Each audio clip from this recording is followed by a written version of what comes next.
Hello and welcome to this week's episode of Talking Skritt. I'm your host John, better known as Dale around Yak's Been, and we have a fantastic show for you. Almost 6 years in, and we ask the important question: is the game good? And how will Tyria end? And much more. But first, let me introduce you to my fellow hosts. He is a moderator over at MMO Champion and host of Zero to Hero on this very channel. Would it be criminal if the game ended where the world of Tyria is shattered and we achieve such power that we are not just protectors of Tyria, but guardians of the galaxy? Say hello to Jim. I like how you got into that. That was A+. Thank you. I don't know. I don't know where the story's going to go. Hopefully the planet doesn't break in half because, we're kind of trying to find replacements for the dragons. But we'll need a lot of duct tape. Yes. And the recipe will include butter because isn't that always still the... No, everybody has loads of butter. It'll require flax oil. And bloodstone dust. Anyway. And he streams over on Twitch where he answers the age-old question. Not so much if a certain person was right, but how right was Abaddon about everything? Say hello to Age. See, I'd ask him, but he's dead. No, he's not. Oh! That's what he wants you to think. Well, I'd ask him, but he's dead. Anyway, what's up, guys? All right, let us jump right into it. So... this past week, some people on Reddit have been kind of asking, since we're kind of getting close to the 6-year anniversary, how do people feel about Guild Wars 2 like right now? Is it in a good spot? Is there a need for improvement? Is there something they're just doing exceptionally well that the rest of the MMO scene should take notice, or even maybe the gaming industry in general should take notice? But I was wondering what chat's thoughts were, if you guys have any thoughts, and I'll throw the Reddit post in there if people want to kind of scroll through, and we kind of grab some of the things that general things, that people were talking about, but in case you guys see stuff that maybe jogs memory of something you wanted to talk about or bring up, but chat's saying best game out there for the value. Yeah, I did see people mentioning QED saying the combat system.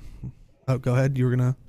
I 100% agree with Magnus on that. Is that it is quite frankly one of the best MMOs in existence for it. An MMORPG for this value is just amazing, especially with the you play, you get achievements, you get gems. You play, you can turn gold into gems. You can get the cash shop stuff. Sure, it's not going to be super fast, but you can get a lot of the premium Fashion Wars 2 stuff for free. So if you are going to sit down and play an MMORPG, Guild Wars 2 respects your time for the most part. So yeah, that's A+. Mm-hmm. I'll definitely agree with QD on the combat system. I think I personally have been spoiled by the combat system. I need action combat to play other MMOs, and other MMOs are kind of newer MMOs are kind of adopting combat in a form of action wise. So it's actually really good. But I think Guild Wars 2, the only thing I guess would be particles is something you argue, but generally the combat is really good in Guild Wars. So. Yeah, and no, I totally agree with the combat thing.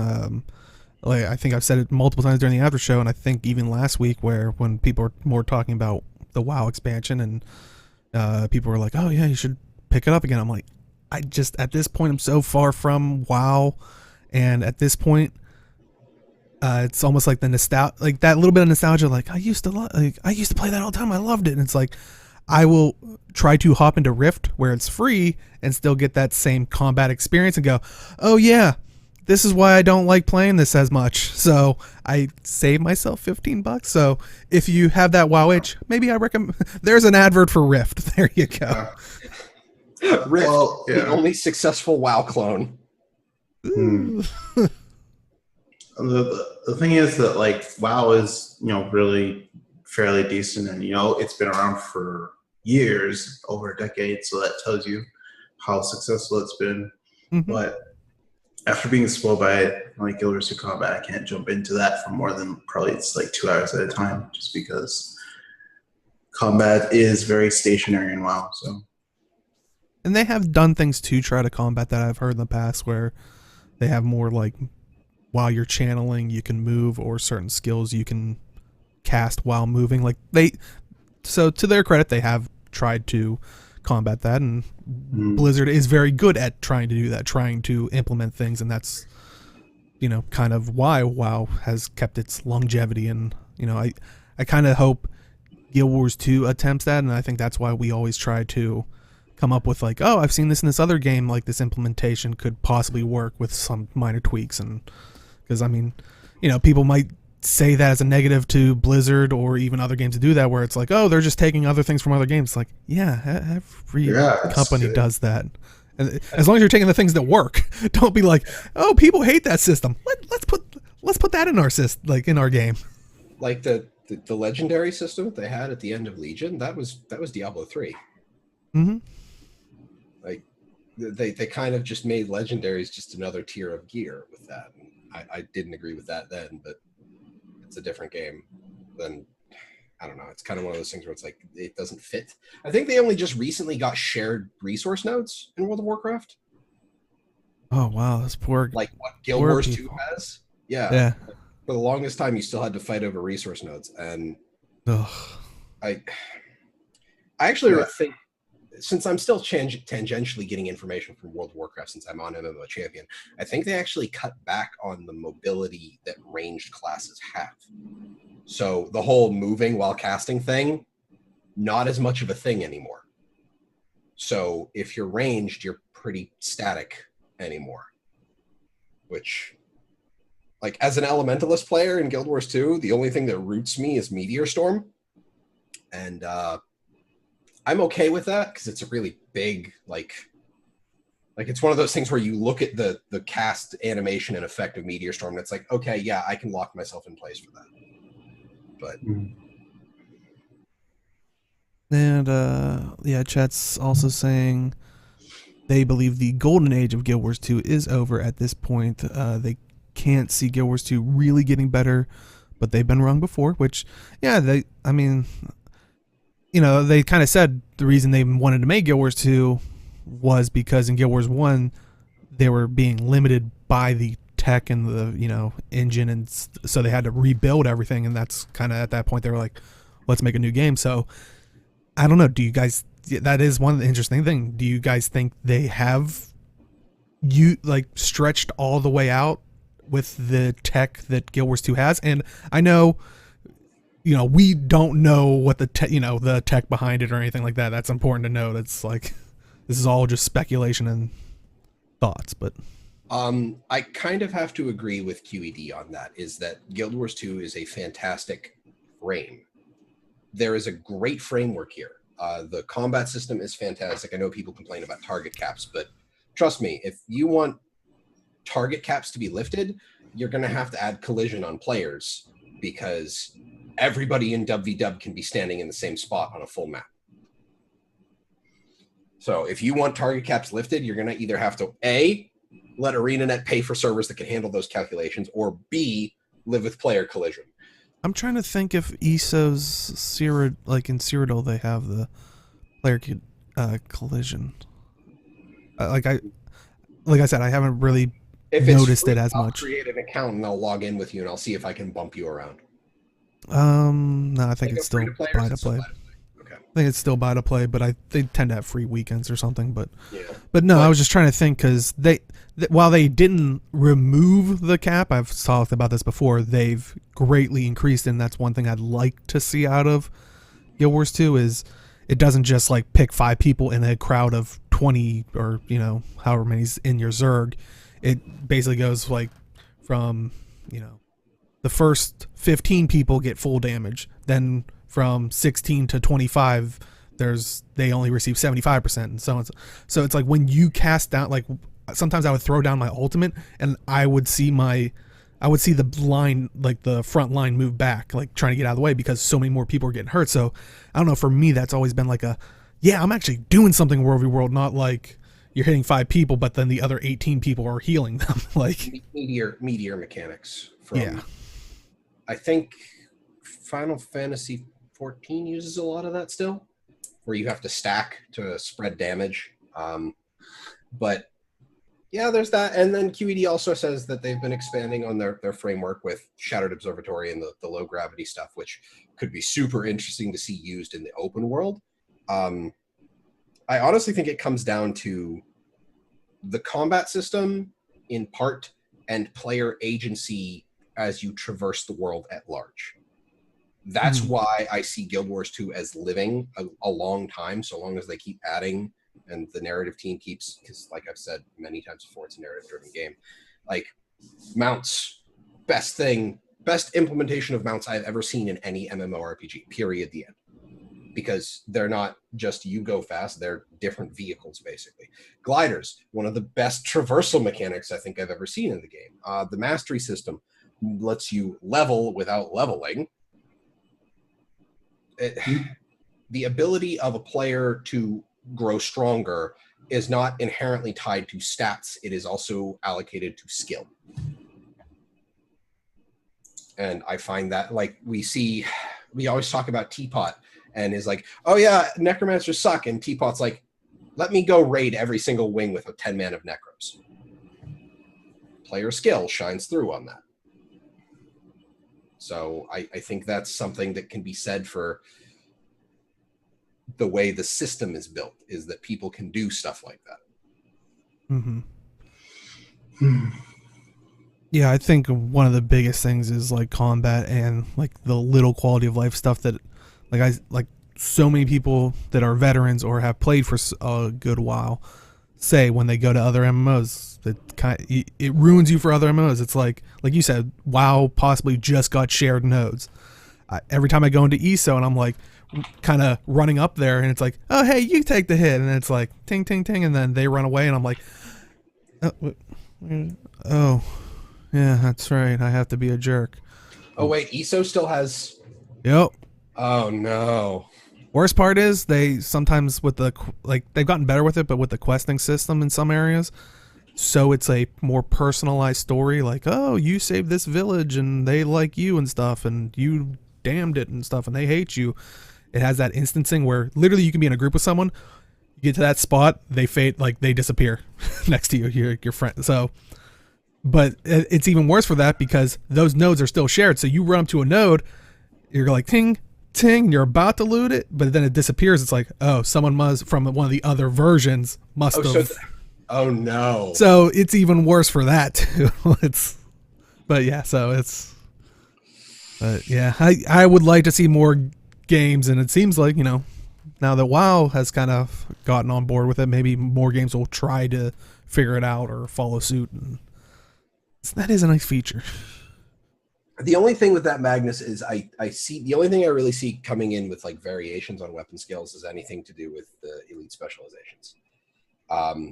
With the sheer number of weapons that are in the game, I mean, you got to think about all the specs that can use a sword. And then you have to look at the class icon, or know by the abilities they're using. Okay, class icon plus main hand weapon equals these 3 skills. So you've got a bunch of stuff to remember. It would be kind of weird to look at a class and be like, okay, now you as a core thief can add variations to your 3 skills as a sword with a sword that expands it so you basically have 9 skills. It gets to a point where readability is a problem. I know that's coming from more my PvP side of things, but I don't mind that constraint on PvE, because at the same time it's like then you get these giant massive glut of skills, and people in PvE are like, why do I have all these skills if only like 3 of them work? That's why people complain about the racial skills, but the racial skills aren't allowed to be good for some reason. Well, all you gotta do is just play Revenant, and then you can't even use them. Can't go in water either. Oh. You're welcome. Or like gremlins. Right. But we were kind of hitting upon all this stuff. But another thing that I think was brought up in the Reddit post was, plenty of people, especially like new players, saying how they love the game, how it's a breath of fresh air. Which it's like, it's great that like when people finally do kind of dip their toe in. And I've seen it on the other way where people are like, well, no, this just isn't for me. And it's almost like you kind of know instantly whether you like it or you don't. Which I think it says something like they said at the very beginning. End game starts at level 1. Like it's a little bit more dragged out with the whole like how you gain the skills now through the levels, but you still do reach a lot like the feel of end game, like you have all your skills at your disposal type thing a lot faster than most MMOs out there. Yeah, So I definitely think that's a good thing, and I think it allows people to realize whether they like Guild Wars 2 or not, and the people that do like it, they know instantly, it seems like, and I also think it has something to do with the community as well. Like, I think I jokingly say, for someone that starts streaming, like I know a couple people that started streaming and didn't really play Guild Wars 2 and they were thinking about it. I was like, if you're thinking about it and you're slightly interested, stream Guild Wars 2, because that is one way to get so many people into your stream, is if you're like starting Guild Wars 2, because Guild Wars 2 community loves helping players.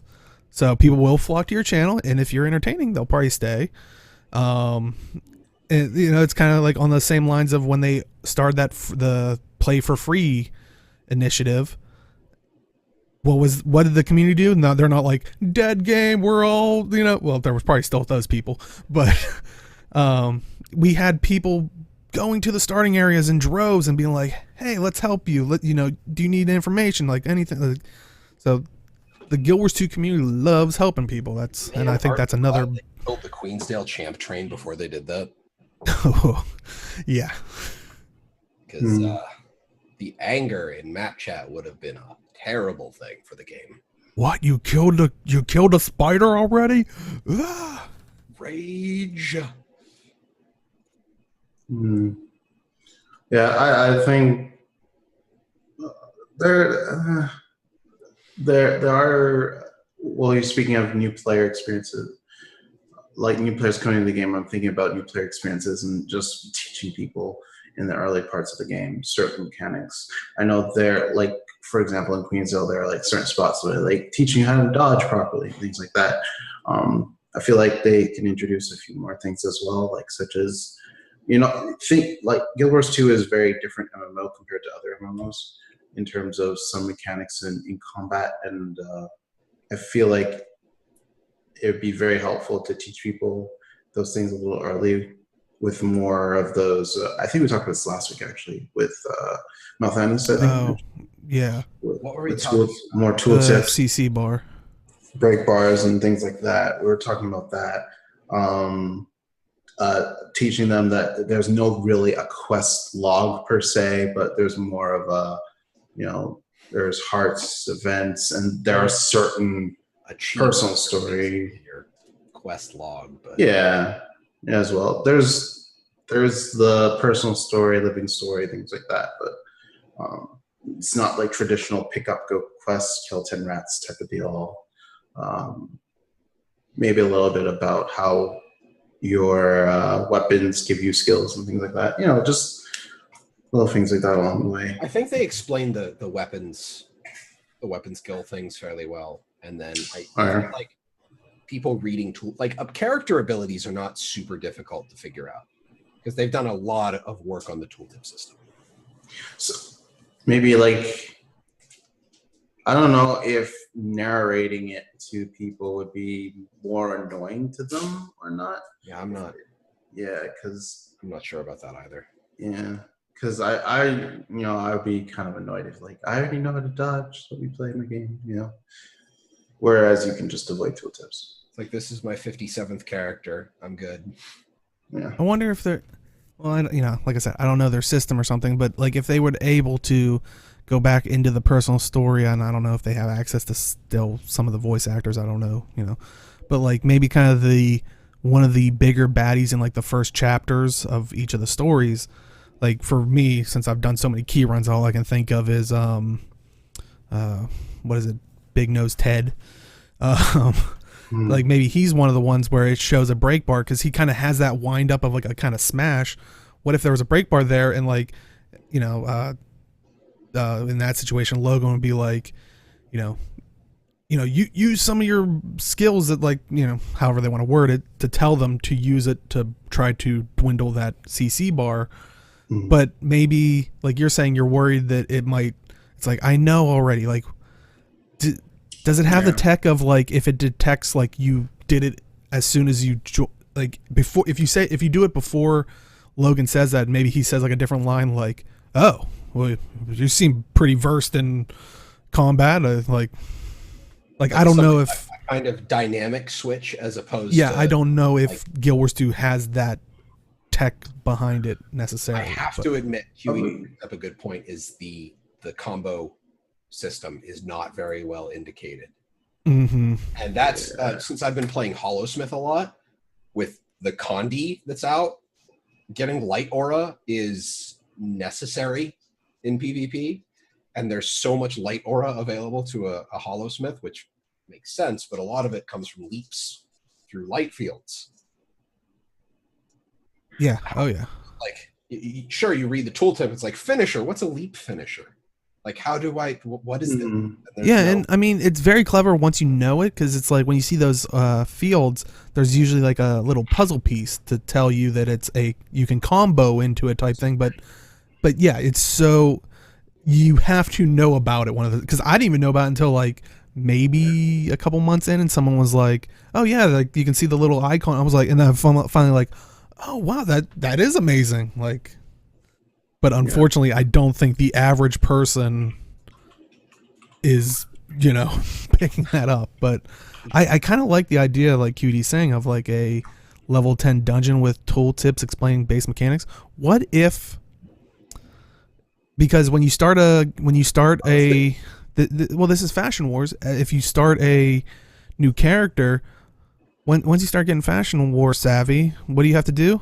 Go make your other profession things, so you can get like the hood or the other options. What if you go into this dungeon and it gives you when you complete it, you can pick the other reward, the starter skins. That way you don't have to make another character I would just to delete it. I would tie it to achievements, to be honest. Have that level 10 dungeon have achievements like, perform 3 combo finishers, perform.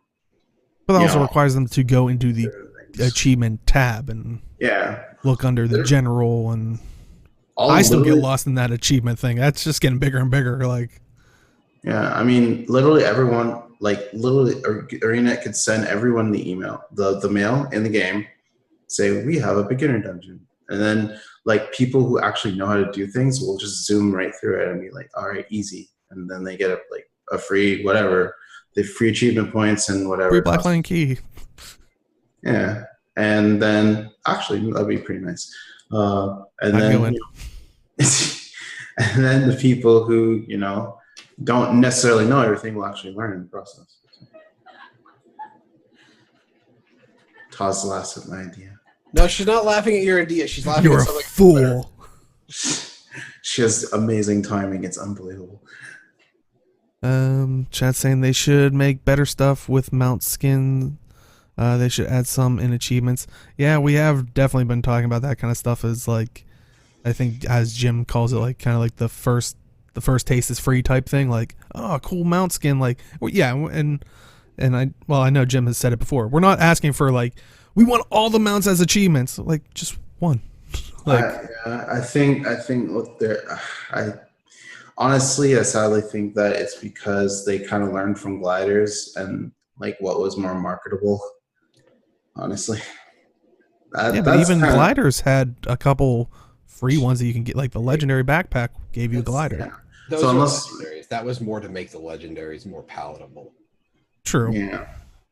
I don't know if we'll ever get like a legendary mount. Well, no, because they're all in the gem store. Yeah. So it's there's one of no those stats, where, but go ahead. I wish that it was just a simple, almost a basic, like, here, you can do this, collection to unlock extra die channels for your mount, like an armored one. You didn't even need to give it 4 die channels. You could have 2 or 3, and it was just, you know, kind of a like a war version of the mount. But yeah, like 1. I would settle for just give me 2 die channels if I complete that collection, to be honest. Yeah, like, and I think that's what even Mithrin is saying is, and I think we've even said that in the past, where it's like, yeah, we're not looking for one that's like the ones you see in the gem store of changing the whole look of. Maybe like the saddle is more extravagant on, you know, the Raptors, like just little tweaks, and then it's like you have 4 die channels. Because yeah, that would have been nice. I mean, that was kind of the sad thing to see. It's like when you get the mounts, it's like 2 die channels, and it was so just all or nothing type thing. In a lot of the cases, it's like, oh well, okay. We just have the 1. If you have these, so having 2 would be nice, but an extension overhaul of a lot of the game systems is necessary, but would take as much resources or even more as an expansion, e.g. guilds. Yeah, and that's one thing that people have brought up, and it seems like we're kind of leading into like more of the negative stuff anyway, and you're kind of bringing up the guild system in Guild Wars. I've talked about that way too much, but basically, I think GBT and guild halls should be allowed, or should be a process that should have been thought of. Mostly because a lot of players from Guild Wars 1 like it. I'm pretty sure people who just started Guild Wars 2 would enjoy that as well. And the arenas in the guild halls just aren't really feasible for that type of fighting. There's also the issue of guild missions. I'll still bring it up all the time. You know, every expansion you could put like a few guild missions, different bosses. They could be. I would imagine. Okay, I was gonna say that would be my one thing. Is I'm sure that was one thing they worried about was they had the guild hall. It's like they can't. It's going to be a problem if they added a Heart of Thorns guild mission, eccentric mission, because then it's like you're having people in your guild where they're like, I can't even go to the guild hall, but we still do guild missions. Unfortunately, we randomly got the one that was in Heart of Thorns. Sorry. Yeah. No, like everyone can access guild missions as long as someone in Heart of Thorns or Path of Fire unlocks the guild hall, right? So as long as you have there are plenty of bosses in core still, and it's just reusing content that's there. So just incorporate that into guild missions as well, or at the very least change it to an instance system. Like then everyone could be blipped to, like you use they have the cool guild portal thing. It's just like they already have a section for guild missions to port you to places, so just be like, hey, we're gonna go fight this bounty, beep. One thing I'd like to see implemented would be what Warframe does with their system is, granted, once you pass the number, but you usually have to build something in order to, that way it's not based on just how many people you have in your roster, but as to increase your roster size, as you increase your roster size, it increases the items it takes to build stuff. So say if you only have a small group of like 5 people in a guild, you're not trying to gather the same materials for a guild hall of someone that has 500 people in their guild, because that just doesn't feel good. But kind of along the same lines of, like, I'd like to see that system implemented, and along the same lines of kind of what you were saying, Age, of like you, or maybe it was you, Jim, that was saying use the portal thing. What if it was like, oh, if you want to be able to port to that map, if you have whatever the percentage is, like I said, as I always say, the numbers they can figure out, but like you have 50 people in your roster, if 10 people map complete that zone, your guild now learns how to funnel the missed energies to go to that location. Would bring people back to those maps to hopefully map complete them, maybe make guild events out of them, be like, hey, let's grab a group of 10 people because that's how many we need, and let's go map complete a map for a night. Like, yeah. QD actually brings up something I honestly thought was going to be introduced. I didn't put too much thought into it, but it just seemed like it worked so well, and that was the bounty system. because once you hear it's like POF, it's extra bounties you can do, and it's like just adds on top of it. And I thought it'd be introduced into the game because, as we know, sometimes or most of the time that content, people don't go back to do old content, and bounties would have been a way to add guild bounties in addition to the POF, making them part of the POF bounties or vice versa.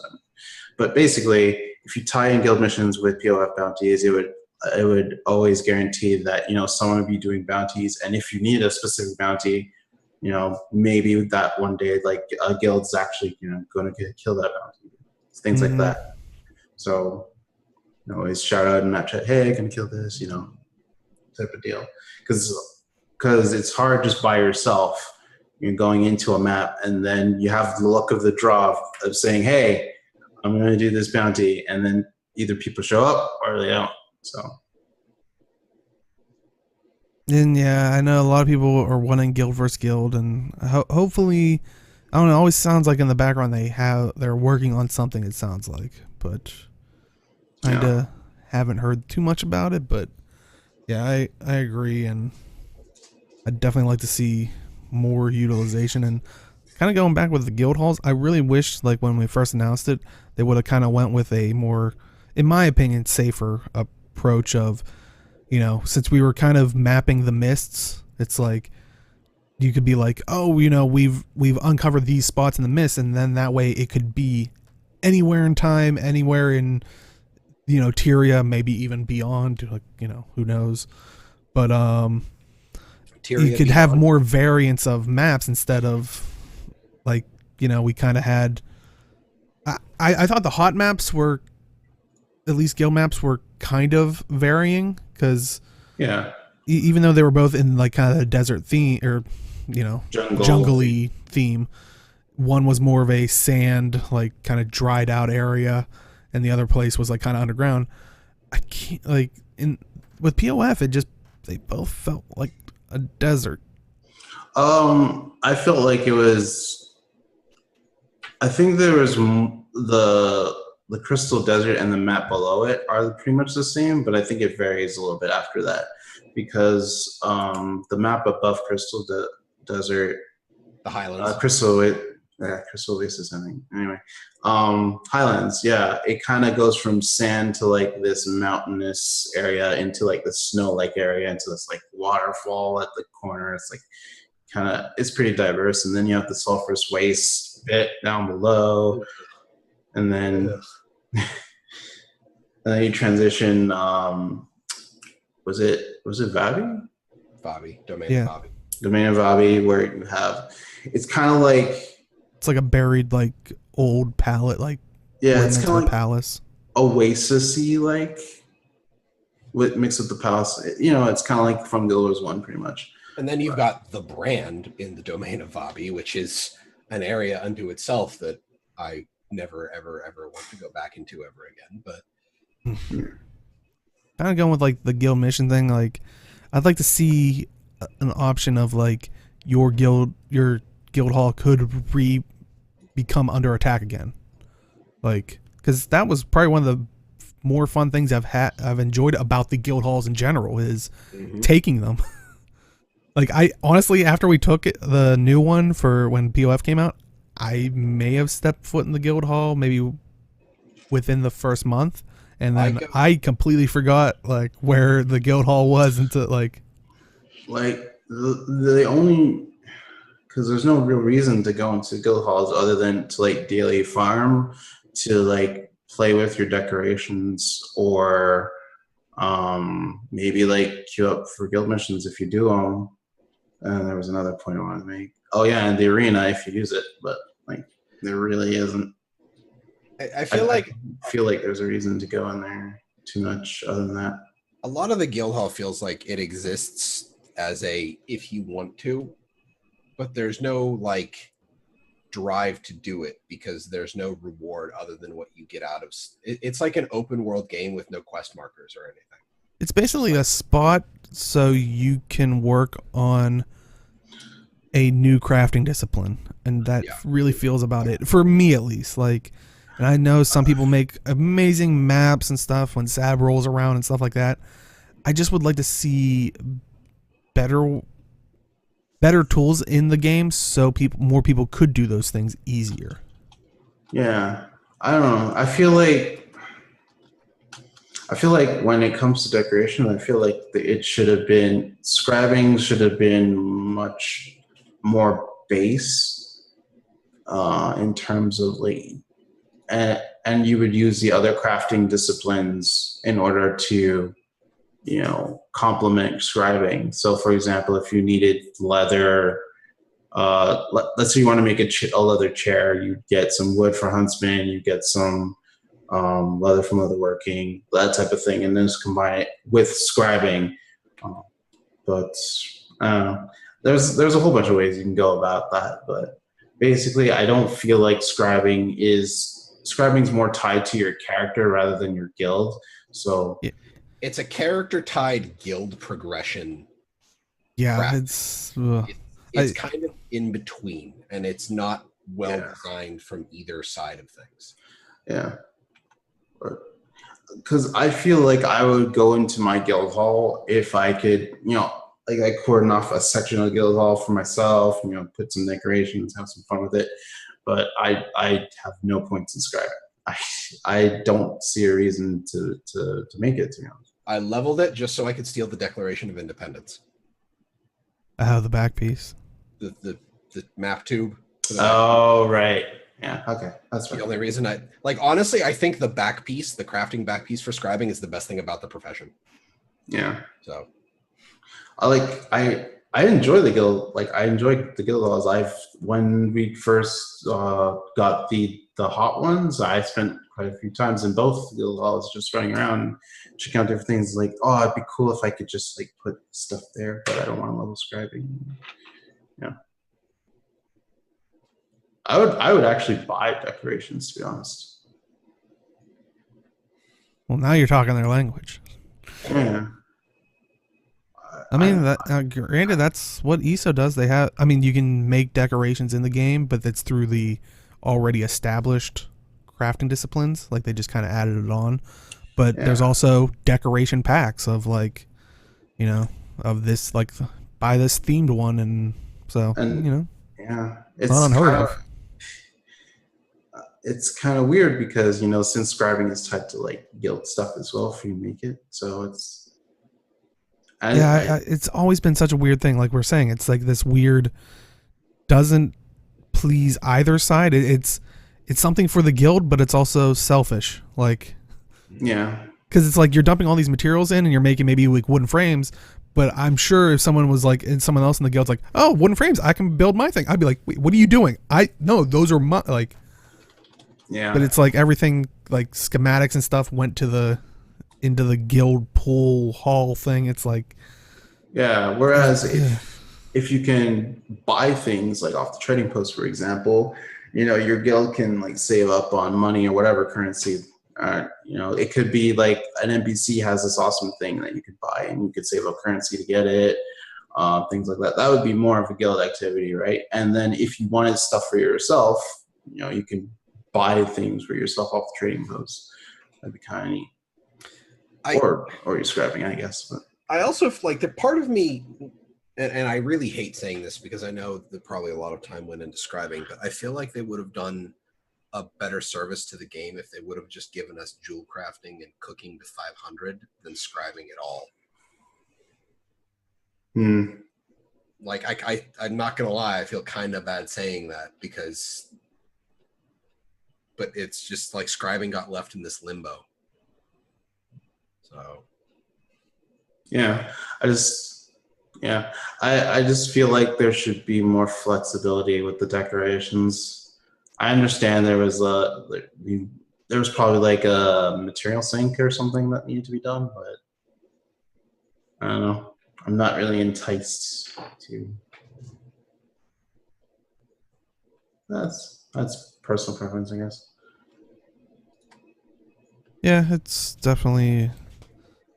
And that's what Chat's saying about they'd like to see a system like Warframe. Yeah, I was talking about that earlier. Of and they're going into more detail of like decorations need to be cheaper and easier to craft, and that's one thing they do is, but like I said, I don't know Guild Wars 2 server situation versus Warframes versus ESOs versus I don't know how everything's set up, but I know with Warframe the way they kind of manage that is, I think even the decorations, you build certain things to create capacity, and you have so much capacity that decorations will take up capacity. The bigger that it is, the more capacity.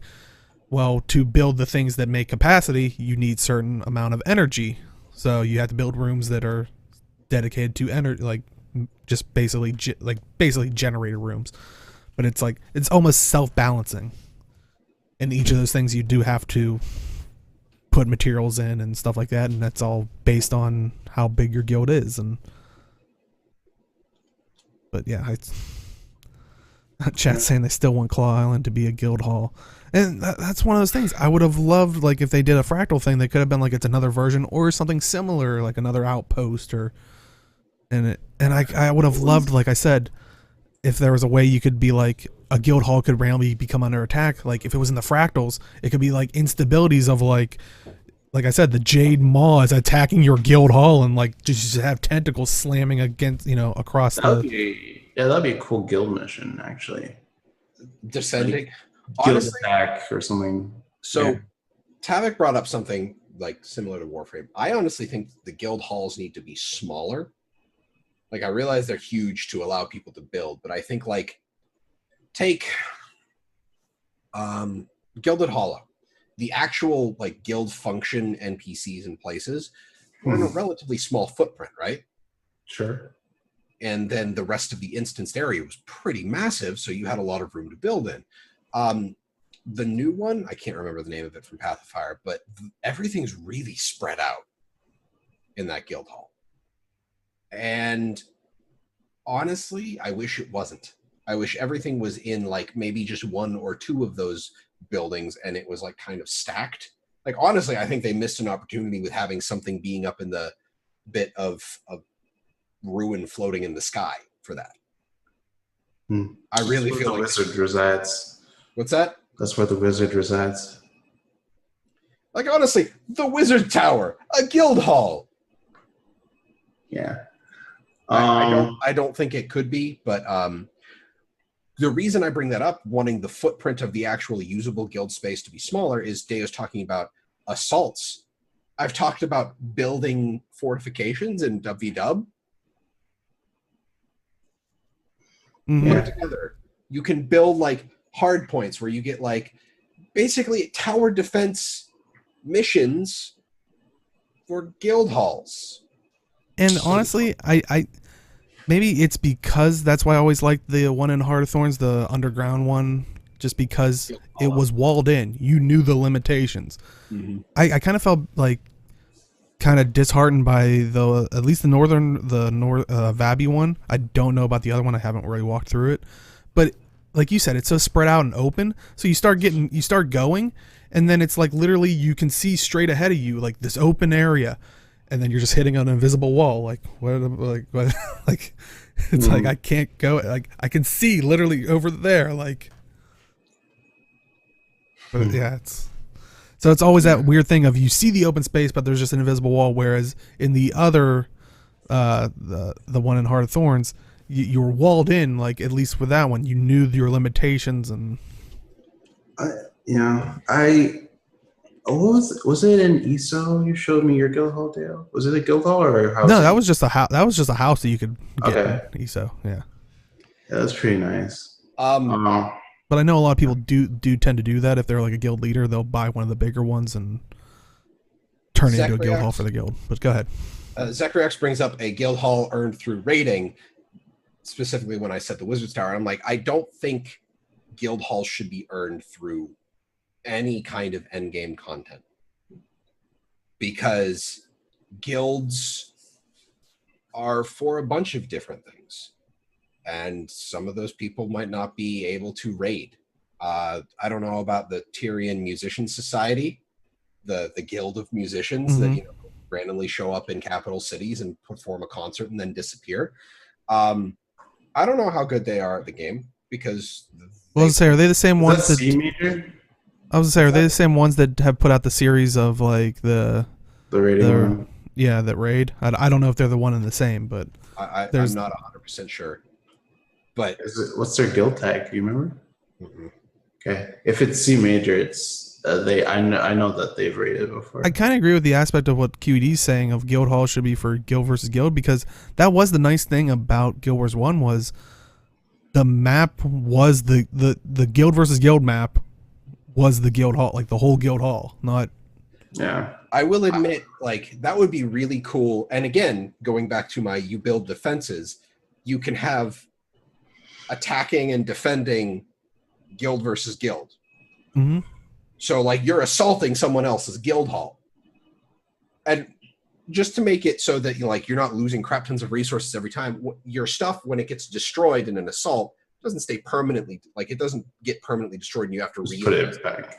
Yeah, Like, just put it back in what the I'm inventory. what I'm kind of thinking of now is, you know how they kind of in the one map there's you gather the crystals and then you start fighting actual NPCs that are the player characters, like different names, Mhm. and then one person gets to be the legendary. What if, and I don't know if there's that many games that are still doing it now, but it was kind of like a thing that was happening was what was the one game? I forget. It was, I think, done by Ubisoft. Didn't last too long, but you basically created like your own little dungeon, and then people could attack it, and then you could go to other people's games, and if you basically complete their dungeon, you could. And I know there's been a couple that have done that, like, but they kind of came out and then just kind of floundered. Like, But- I like the idea. But yeah, kind of like what you're saying is, what's that? Was that like a Fable spinoff or something like that? It seemed kind of Fable-esque type thing, but honestly, if people want to do like the PvE aspect of kind of like invade, like kind of like what you're saying is invading other guild halls, like, and you were saying before, decorations of hazardous stuff. Like, what if you're like, you could make like a version of your instance that's like, this is the one that we want people to try and attack us by, and they have to get to the whatever the object is, and actual people from your roster are in that, like the NPCs and stuff. That would be kind Like, of, you could script yourself as like my character in this roster would do this. That would Yeah. be pretty cool. Like, and that would be the person. So pulling from mobile gaming, don't cringe. I'm going somewhere with this. loot boxes. No, none of that. So I play a game. Paying to, the thing's gonna have like a 4-day cooldown, but you can pay to oh. I play a game called Summoner's War. I play it with Bog and a bunch of people from the Ottoman Empire.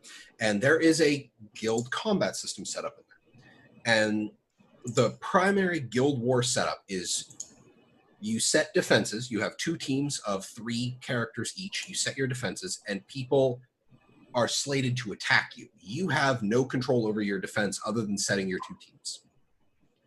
When you are slated to attack, you attack other people's 2 teams. I'm not in picture. Oh, geez. I always forget how Deo has me set up on the cameras. So that whole setup is like, okay, I'm going to codify one of my characters and as an NPC in our guild hall to defend.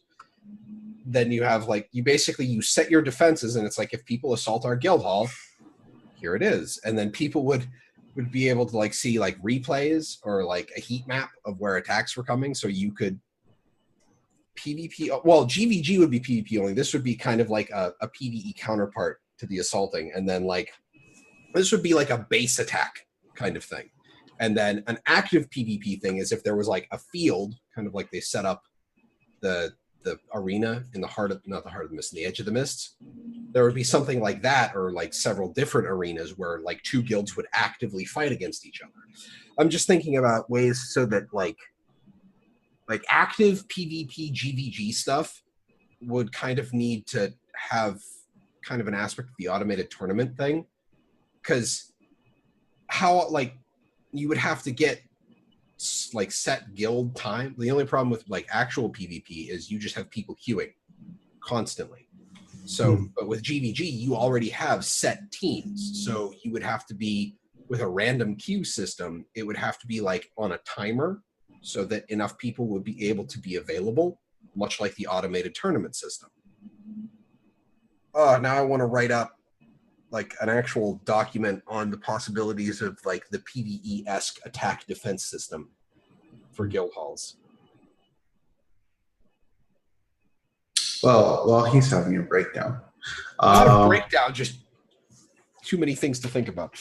And yeah, I think guild versus guild should be PvP as like Like the stats. Yeah. Yeah. Oh, 100%. It was Fable Legends, by the way. I looked up. No, I don't know if it was Fable Legends was the one I was thinking of. I know it was Ubisoft because I saw the offer on Steam of the game, and I was like, it was like you need to have like I think it was Ubisoft or it was one of the ones where it's like you have to have our version of a launch, and I'm like, well, screw that. I'm not downloading from Steam to download your launcher to play. I get like now you're getting ridiculous, but yeah, I'm trying to. I'll try to see if I can find. Yeah, well, Fable Legends is like a 4v1 aspect to it. Anyway, I was about to say, damn it. Yeah, I would. GVG, I think is a plausible thing. I feel like if the guild arena was more like a guild battleground, but like it'd be huge, obviously, but not like super huge to get rid of the. I guess it would have its own level in the guild hall, to be honest. Something like that. The game was The Mighty Quest for Epic Loot. That game was decent. And there was like a couple that came out right around the same time, but I remember that one. And like I said, the only thing that deterred me was it was like, yeah, download our Ubisoft launcher, and I was watching it through Steam. I was about to get it through Steam, and I'm like, well, no, but yeah, I think that kind of. Yeah, it was basically you create your own little dungeon, like and people could run through it, and if they were successful, they got rewards from it and built their. So I was kind of thinking of a version like that for guild halls, where you could create your thing and people, so you could actually invade other people's things, and people would design how it would be. Oh man, that game was really good. That was. Damn it, Dale! Oh. Well, that's why Arena, I guess, needs to make that happen now. That was a really good that game. would be fun to do, to go other people's guild halls, because you could see maybe other people's how they made their guilds look, and also like if they do like more hazardous decorations and stuff, it would be kind of interesting to wage war through it. They do have a hazardous. Yeah, in the PvP arena stuff, but yeah, it's not big enough. Yeah. I think that's the major thing. I think if it was on its own level in a guild hall, or like takes up a large part of a level of a guild hall, it would be fine. And then people can place decorations and stuff like that as needed. And I guess the community itself would make rules in order to like see what's fair or not, I guess, because you could balance it accordingly and stuff. Mighty Quest is still alive as a mobile game. And that tells you how it's doing. It's doing well then, because mobile games. Do you still need to download the Ubisoft launcher on your mobile phone? I don't think you need Uplay on your phone for that, but I could be wrong. Mm-hmm. I do want to talk about that last point there. After hitting 80, this person quoted in the Reddit thread, after hitting 80, I did POF because I wanted mounts. I start and I have no idea who this is in my ear, Timey, and the story blathers on about dragons that I've killed or didn't kill. And I think this is kind of one of the important things in the game, because when, as you come into an expansion, you play all the new content. You don't have to buy the previous things. WoW does it as well. But in this case, I think it's kind of important because you don't necessarily have Heart of Thorns. You don't have access to Living Story, and when you just immediately go into the Path of Fire story, you really don't have a context of what's going on, right? Yeah, it definitely made me think, because when I read about this, it made me think it's like we kind of praised it originally, because it kind of does harken back to Guild Wars 1's aspect of, you know, you don't need every expansion to be, you know, like kind of like WoW and all other games, but that with Guild Wars 1, the nice thing about that was it It's all was separate. yeah, it was kind of like 3 separate stories happening at the same time until Eye of the North, like it kind of regrouped itself. But you didn't notice that as you were playing it until like unless it was at the very beginning, because it was like, oh, what was it? Not not Shiro. Oh, Who Master Togo is like, I'm gonna go get my friends. Like Menlo used to be. It's like, oh, Menlo was the guy that went to it was in the prophecies thing, and he he relied on him. So at those moments you knew it was like kind of parallel, but at that point it was like kind of continuing of the story mostly. But in Guild Wars 2 you really don't have that. It's continuing the same story because over and over. While it's nice financially for people to get into, it could be a detriment of story wise. So as much as I think that it's a problem, I also think that, I mean, yeah, you're coming into a middle of a story and you're expecting to know who people are, and that's like opening a book to the middle and expecting to understand what's going on. Guild Wars 2 is one book, and we're just getting like it's a book released. It's a web novel, and they're releasing more chapters over time. You can't just expect to click in the middle, in like smack dab in the middle of the chapters, and know what's going on. I probably put myself out of frame again there. Well, I need to remember that. Well, it's like when I played World of Warcraft Draenor for a little bit. I haven't played since Lich. And I came back and I didn't feel horribly lost in what was going on. For example, I know there was a story in progress going on. I didn't know much about the said story, but I didn't feel horribly lost about what overall was going on. Yeah, but that's probably the same for Guild Wars 2. I mean, it's one of those things where it's like, okay, so this voice in my ear of this person who I don't know is telling me I need to do a thing. So clearly this thing is important, and then you can kind of intuit the important things from what they're talking about, but you don't know who that person is. Like, who are the people that I'm questing with? I don't know why. It's the same feeling. Yeah, I'm sure if I walked into WoW now, I'd barely be like, who's this guy talking to me? Well, Jaina is apparently just this massive queen bitch now, from what I've heard. Or she's just very much not like, okay, let's make peace. She's like, I'm gonna stab someone, but I don't know. That's one way to make peace. Eliminate all your enemies. It's peaceful. Yeah, I guess it's less of the timing thing and more the dragons thing I'm going towards, because the overall arching story. Because like if you've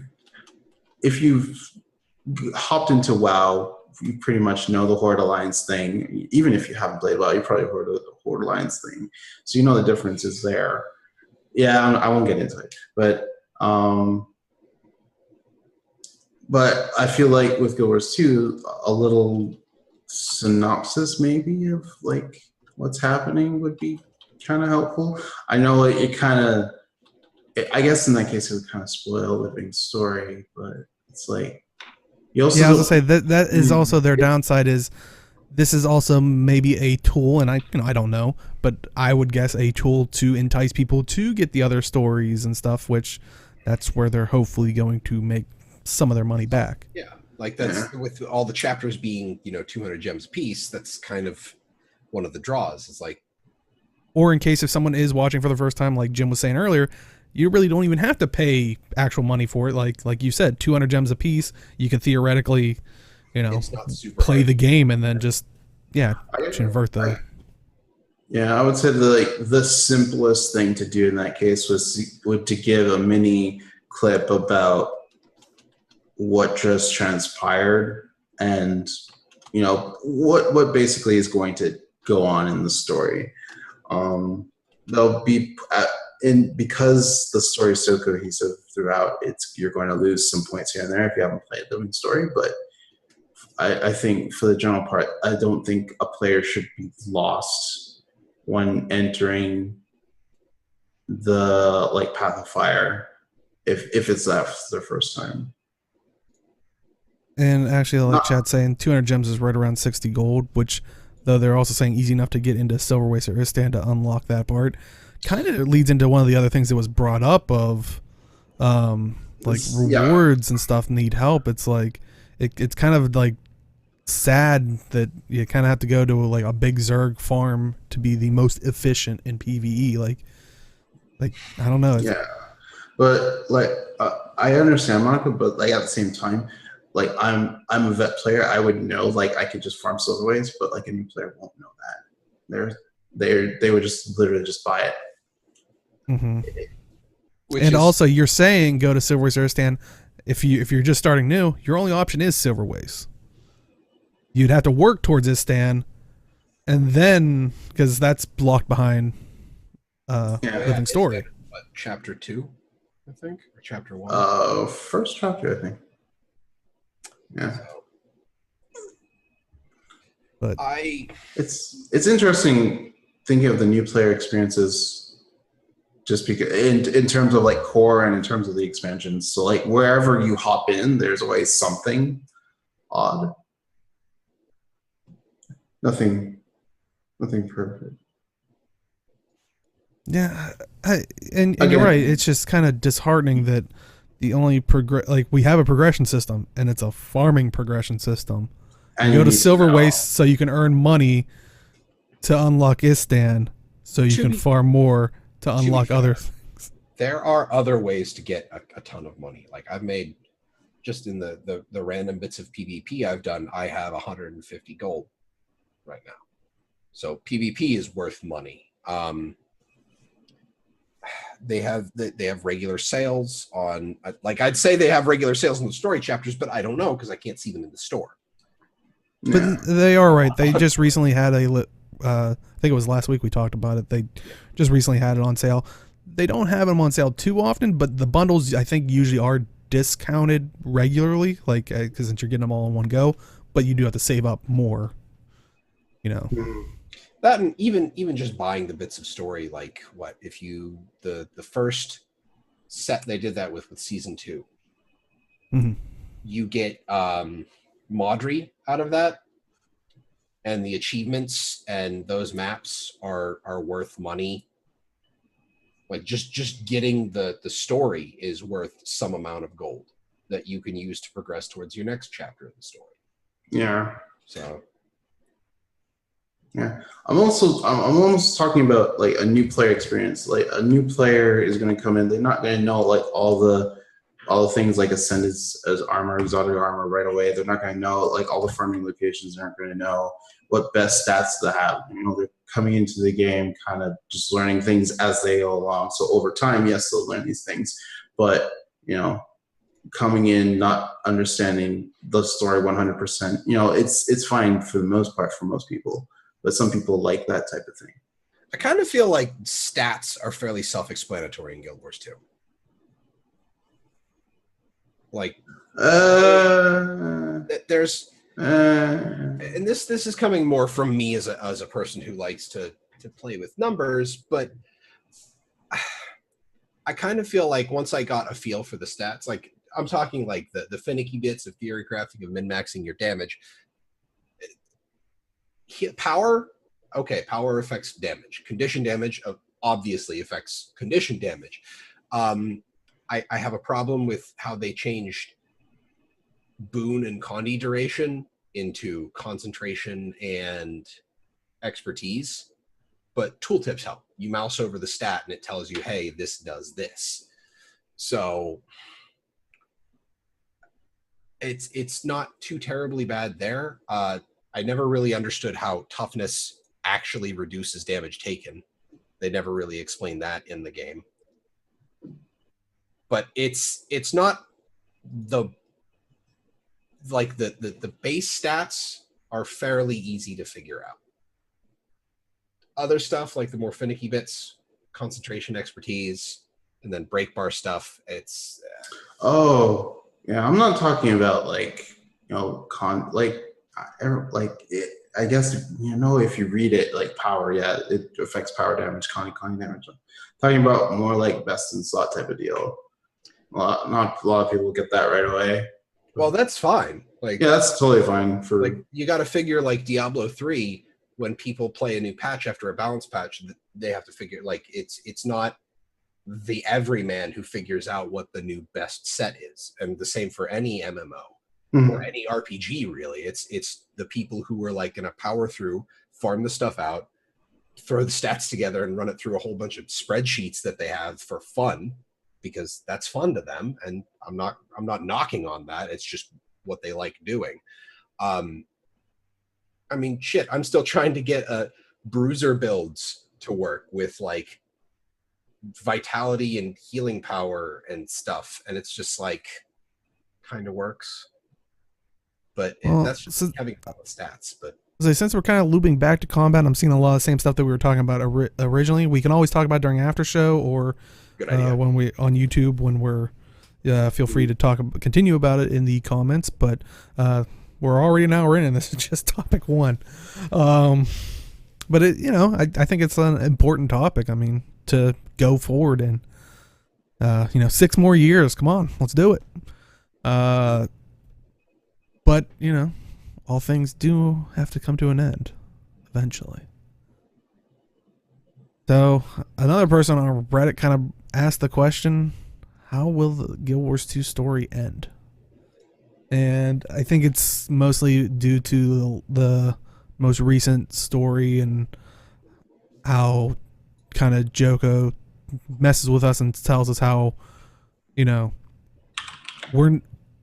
we're not villains, but we're not heroes, and how he's not really a villain, and he doesn't even consider himself a hero. Like, he kind of really messes with our heads there. And I know how people, I don't mean Guild Wars 2, the game will probably not end in the sense of, like, Guild Wars 1's still going, but story-wise, it's not going to be around forever. Unfortunately. And they might start working on Guild Wars 3 at some point, who knows. But, I'm kind of curious of how you guys think you just don't think the story's going to end? Even if it has an open ending, it's still an end. I guess the question is, we're gonna ask how when it's all said and done, how is it going to end? Not necessarily is everybody satisfied with the ending of, are all the loose ends tied up and all that stuff? It's just, are they gonna leave it opened, or? Well, I suppose it's one of those things where they've built enough of a living world with, cultural backgrounds and everything, that the story of Tyria will not end. But the question is, where is Guild Wars 2's story going to finish? And I think Guild Wars 2's story is about the cycle of magic. This is entirely about us trying to figure out how to break the dragon cycle of eat all the magic, go to sleep, sweat the magic out in your sleep, wake up, eat magic, repeat. So this is entirely about, and I guess minor spoilers for. I was gonna say, I think that's important at this point. We're not gonna put the spoiler tag if we talk about the most recent one. It's been out for what, month and a half now, 2 months. And my whole talk about finding replacements for the dragons, that's in the Path of Fire story. Yeah, so I think at this point, here's your warning. It's like at your own risk, but. Yes, magic global warming, Zacharias. That's what we're trying to say. I was thinking of the meat sweats, but for magic and dragons. But the magic that sounds more luxurious and fancy. But that's us finding replacements for the stewards of magic on Tyria. That is Guild Wars 2's story. And once that story is told, I fully expect them to either make a Guild Wars 3 or move on to that. But Tyria as a world, I think, is a strong enough narrative example that they could base a whole bunch of other games on it.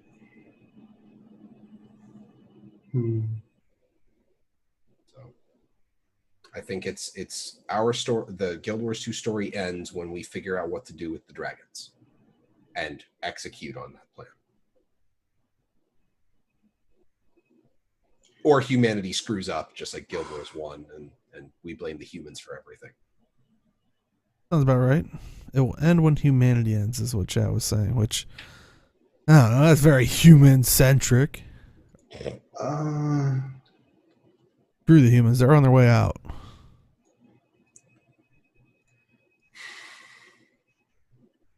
Your thoughts? How the story's gonna end? It's always because we kill more dragons and we'll blow up the planet. But if we leave them alone, that also blows up the planet. So it's like, I guess finding what to do is the solution I'm gonna said, but will we find it in time? There's like a whole bunch of constraints, I guess you could apply to it. Like, what if do we figure this out in time? What if there's no actual feasible way? What if this is just the cycle that happened? Even if we put them to sleep for a long time, thousands of years later, it'll just happen again and again and again until eventually we mess up, and then it's like, that's it. So do we move on to another planet? Like, that's also another option, if that were even possible. I don't know, but Well, I mean, and I saw some people talking about it in there was, I mean, and that was one option, is can we go to other planets? I mean, first off, in POF, where are the gods going? And they did bring humans to Tyria. Can they take everybody, or are they just gonna be jerks and just take humans? Well, one of the things, and this is going back to WoW briefly, Warlords of Draenor was kind of messing with timelines. So you had the whole point of Draenor, Warlords of Draenor, was Draenor B. It was the second war, like Warcraft 2 hadn't happened, basically. I kind of thought that Blizzard was going to be like, okay, we all go to Azeroth B and World of Warcraft 2. So one of the things with Guild Wars 2, with the way the mists work, is there could be, like, we end up screwing up and just everything starts going to absolute shit, and the commander makes their last stand.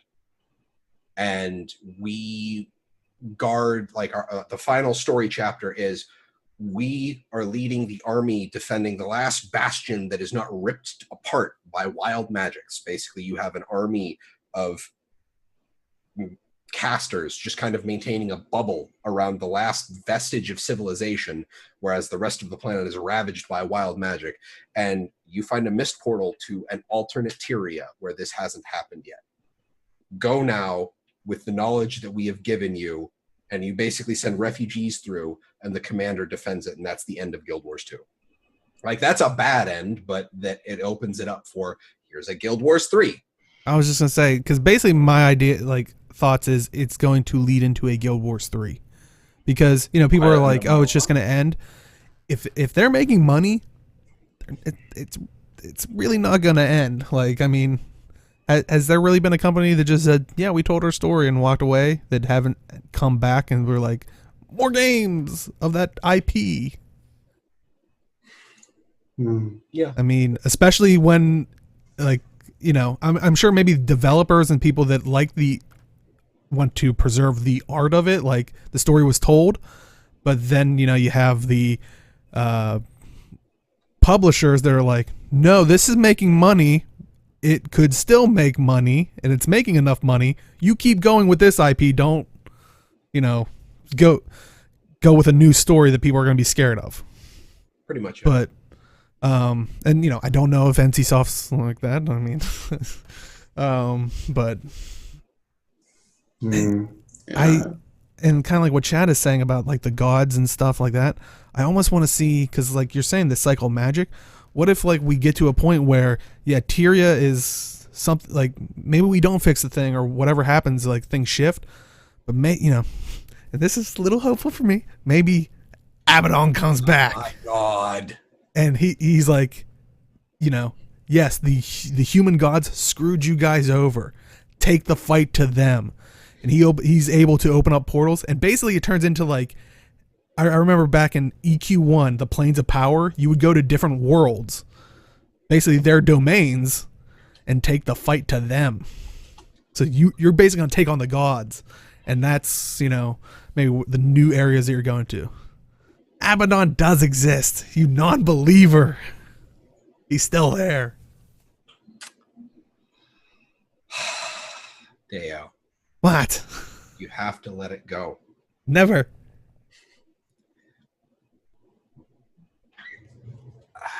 Okay, it's gonna be Traherne. Fine. I'm pretty sure he's dead too. It's gonna be like a little Groot come out of the ground of cracked ground. It's gonna be a little planet. He'll be like, "Hello, heroes." Don't mini Groot Traherne. But I don't know. Like a Guild Wars, the problem is if they run into the same problems that they ran into with Guild Wars 1, which I don't think they're going to, at least not quickly. Games are at a point now where changing the underlying structure, it's not as difficult. So I don't think we're going to run into engine limitations because, we were talking about way earlier, that the framework of Guild Wars 2 is strong. The only really, I think the only thing that's limiting them into Guild Wars 2 is the plot line of the story. Once they tell the story, I wouldn't want them to continue propping up Guild Wars 2 because then it is no longer Guild Wars 2. It's moving into the problem I complained about World of Warcraft, where World of Warcraft hasn't released an expansion since Wrath of the Lich King. It's just a new game named World of Warcraft subtitle. Mm-hmm. So, and that's the same thing that. Oh, go ahead. That's what Hypnotic said, is that, just because Guild Wars 3 there's still a strong Guild Wars 1 community. People have been going back to Guild Wars 1. And as long as they continue to keep doing that, like if they basically had a Hall of Monuments thing from Guild Wars 2. I was just going to say that could be the one way they do that, is they do a Hall of Monuments style thing that gets you skins and whatnot, or the way gaming industry is going, you're gonna get different loot boxes to open at launch in Guild Wars 3. Get out. But yeah, it's because when Guild Wars 1, when they announced Guild Wars 2, I'm sure there were some people that immediately stopped playing, but they came out with the Hall of Monuments, and it's like, oh well, I don't have enough points for everything. It's like, so people then became dedicated. They had an actual goal to go after, but what it was like a 5-year period between that announcement and Guild Wars. Oh, I don't even remember. I'm trying to remember. Or maybe it was a little less, but if they were going to make a Guild Wars 3, I think they would do something like Hall of Monuments again, just to get people still playing the game, get involved, and it would also promote playing the game, and maybe even go, hey, I haven't done this content, let's do this content type of deal. Yeah, but they're gonna have to change the name. It'll be like the Corridor of Achievement, the Nook of Titles. Yeah. Okay, Fizzle. That I still have to go back so I can get Fellblade. I just haven't had the time in Guild Wars 1. It's like if there's a Hall of Monuments from Guild Wars 2 into Guild Wars 3, I'm set. Yeah. I'm good. I got it. Max that shit. And then you have people from Guild Wars 3 doing Guild Wars 2. And maybe wait, no, they wouldn't do Guild Wars 1. They would do like Guild Wars 2 Hall of Monuments stuff for Guild Wars 3 and things like that. And I don't think that trend will change at all. But I guess it's based on how the story ends, and ends in terms of Guild Wars 2 storyline, but Chat's asking, the next living story will be the last episode of season 4. I don't know. What number are we on now? Is this only 3 or 4? Oh no, this is season 4, but no, I meant like the episode. Oh, for the episode? No, I don't think so. I think There's it's at least chapter there's four. at least there's at least 3 more. And we don't know if it's going to follow the same. I think we only had 6 or 8 in the. So it might be a longer one. But we don't know. But That's we're actually- only at 3. I'm actually logging in to check just to confirm. Yeah, we're on episode. Dad's saying 3, so I'm pretty sure they're pretty spot on. Episode 3. Wasn't sure if we were on 3 or 4, but yeah, we still got a probably ways to go. I'd be surprised if there was only 4 episodes. Yeah, This I would say there's this at least season. 3 more. I would say at least 3 more because the way last season worked, there was 6, and we had like the Balthazar arc and we have the White Mantle arc, and the White Mantle arc ended around the same time as now what we did with Joko's. So this is the Joko arc, basically. Yeah, well, this is the Joker arc kind of closing off, and we're going back to the main show, which is Kraukatork. So I think we're going to be heading back to that now. Let's see here, Story Journal season. Wait, 4. are you trying to tell me next episode we're going north to Vabi? Oh my god. Daybreak, Bug in the System, and Long Live the Lich. Those are the 3 chapters right now. Yeah. The Lich is dead. Long live the Lich.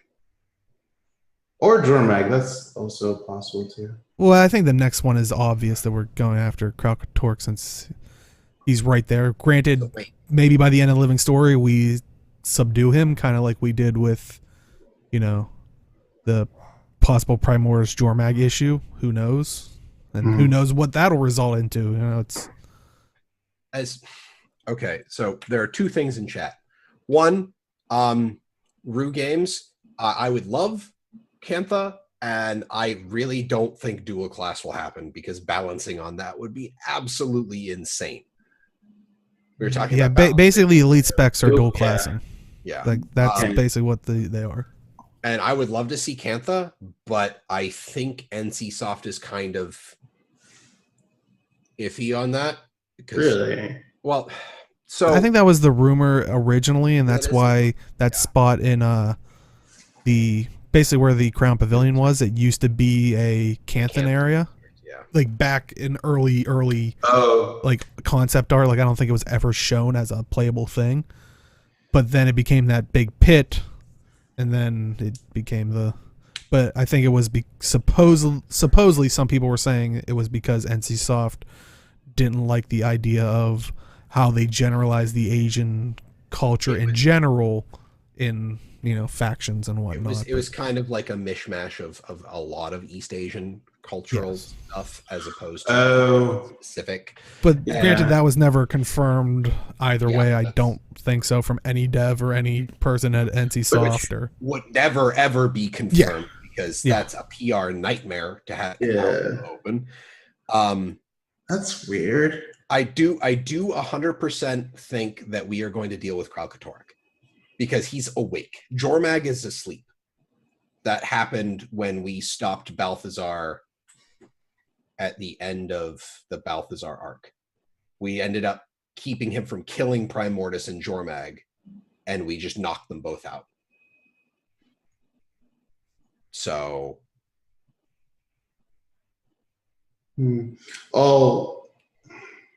Just to answer Fenris real quick.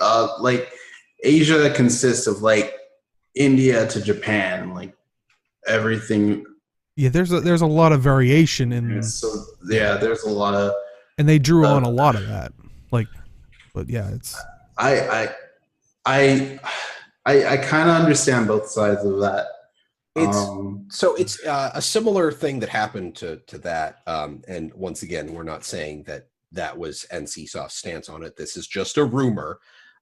Supporting something like that, though, is the Rainmaker or Rain Dance or the Native American theme skins for Farah in Overwatch. Mhm. People complained about those skins, like native people complained about those skins because they weren't necessarily representative of any one tribe. It was just kind of a mishmash of different tribal stuff. They didn't have a problem with their culture being showcased in the game. There were people who complained about the Devi skin for Oh, Symmetra. for that. Yeah. But that is one of the cultural, like the culture and gaming YouTubers that I follow said that the Devi skin was actually fairly a solid representation of a Devi from Hindu religion. And then the problem that people had with the Native American ones is it was just kind of like a hodgepodge, and it wasn't Okay.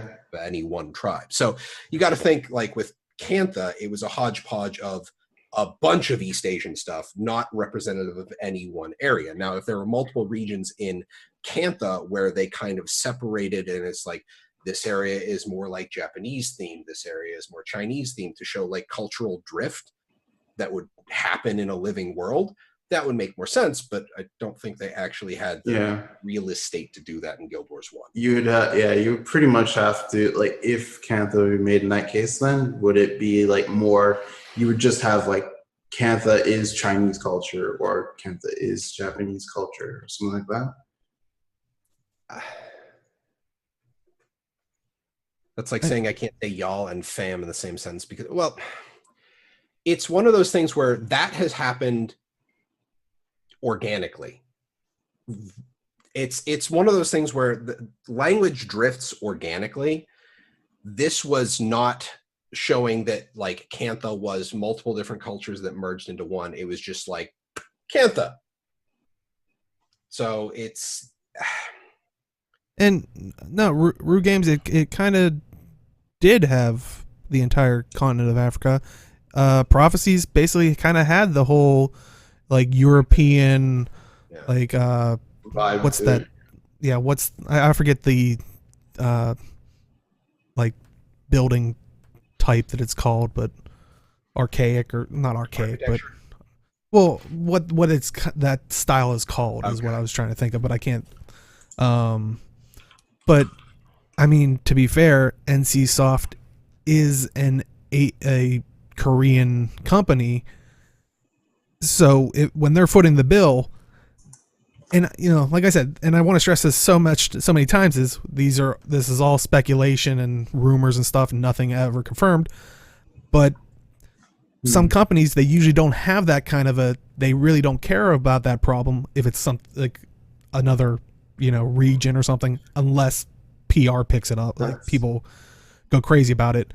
But that was their own culture that was being put on display, and that's supposedly where the issue came from with factions in general. But yes, it did the same thing throughout, like in Prophecies and also Nightfall. I never heard about this. This is interesting. Oh yeah. Did you ever find it weird that there were districts for Alona and basically kind of get Prophecies in, like, because they had the Rourke district and they had the what's it called in the Alolan one? Isn't it the Austin district? They don't have one for Canthan. There's no Canthan district, yeah. But yeah, that was always the weird thing. And then I think there was old concept art of showing a kind of Canthan district, but betas too, like some. I don't think the beta even had it. If I'm trying to remember, but I think by that point it was already the collapsed pit area. Yeah, it's cultural stuff can be a little sensitive for a lot of. I mean, like you've got other people who always portray Americans as like large, loud, driving gigantic vehicles, but basically like stereotypical Texans. No, that's all Americans. And I'm not saying Texans are that either, but it's just, you know, stereotypes exist for a reason. But no, that's all Americans. They're all very loud. They all like their hamburgers and their regular Cokes, and they eat a lot and they're obnoxious. It's like saying that that's all Americans, or saying all of our architecture is like one thing. It's a weird kind of, yeah, I guess you could say it's nitpicking, Fenris. I know you brought that up, but it's like, it seems like nitpicking until it's kind of focused on you. Until it hits close to home. Exactly. So it's one of those things that even when you're doing like the narrative background for a world, yes, Mithrin, every country is the worst people in it. Because those human nature, good way to say it. human nature is designed to remember the bad things. Our minds hold on to the bad things because evolution has basically said, oh, hey, you want to avoid the bad stuff, so remember the bad stuff. Mhm. So, yes, if your country has one axe murderer, yours is a country of axe murderers. Well, this took a interesting An turn. interesting turn, yeah. Well, this kind of got into narrative design and world building. Yeah. Well, we're gonna wait. try to push on forward. You know, but you know, one thing you gotta worry about is if your country's full of pirates, and because they're always looking for buried treasure. Speaking of buried treasure, is it not worth it? Another That post. pun? No, that pun was not worth it. What was I gonna do? You tried. I give you a 3 out of 10. So another post on Reddit. Someone by the name of GBUKFR was starting to ponder: are the buried treasures just not worth it? So they've been storing treasure hunting kits for a while, finding the treasure hunt a bit of a bore, having to constantly go from one end of the map to the other. They reached 250 and thought they would just farm the whole stack and collect the results. And they list the items obtained and were basically convinced it was not worth doing. I don't know. What are your? I'll throw it in chat too in case you guys want to see it as well. And if you're watching this on YouTube, of course, links are always in the description. But I don't know. Have you guys in the chat as well? How have you noticed about the buried treasures? Have you continued to do them? Or have you done them and they're like, nope, not worth it, and moved on? Was that the? I haven't. That's the POF one, where you just. The buried treasure kits, just finding them. I've literally never done it.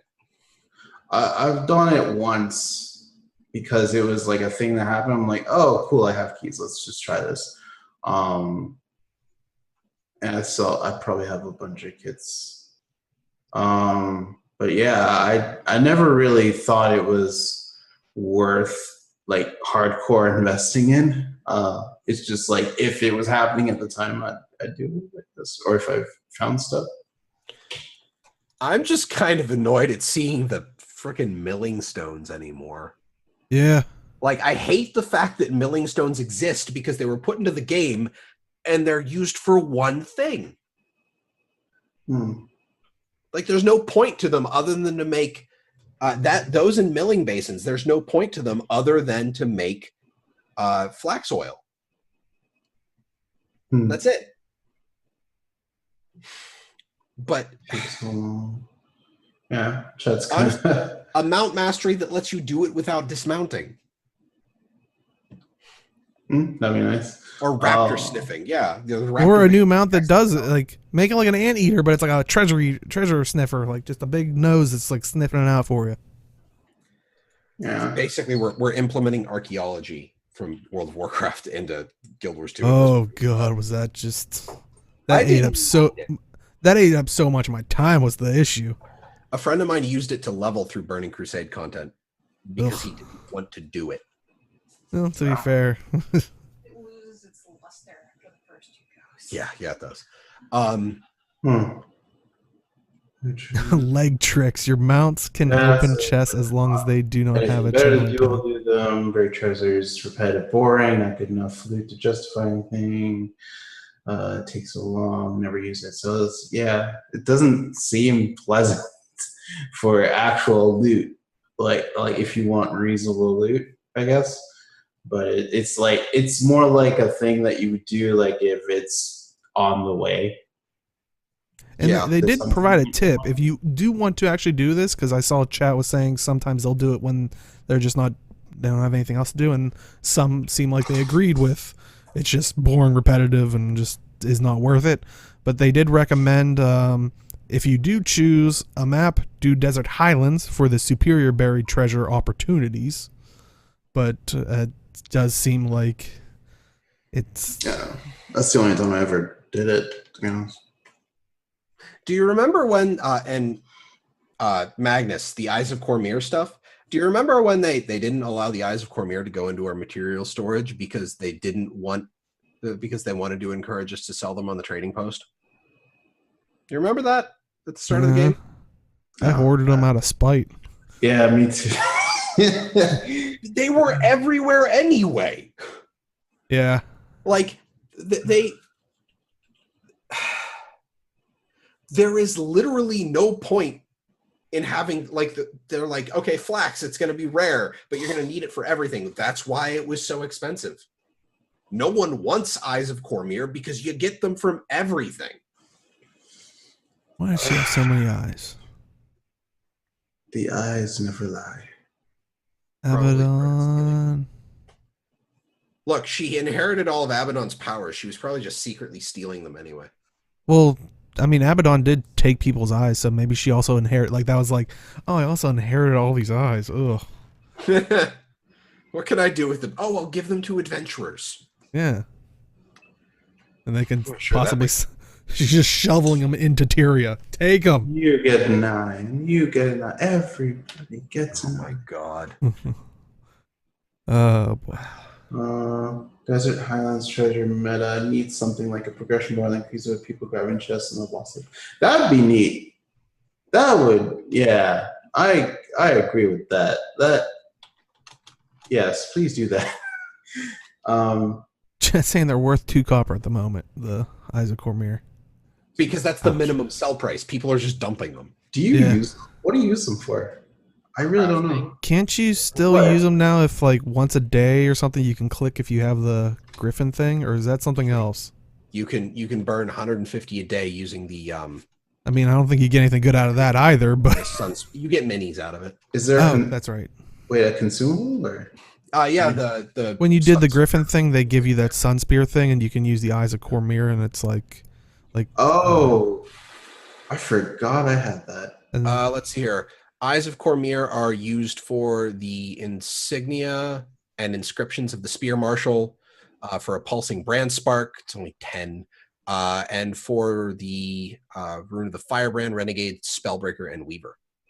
Okay, and I figured that at this point now because I think there used to be a couple of the minis that were like really worth it, but they were rare. But I figured at this point, especially since they're near nothing now, they're probably not worth anything either.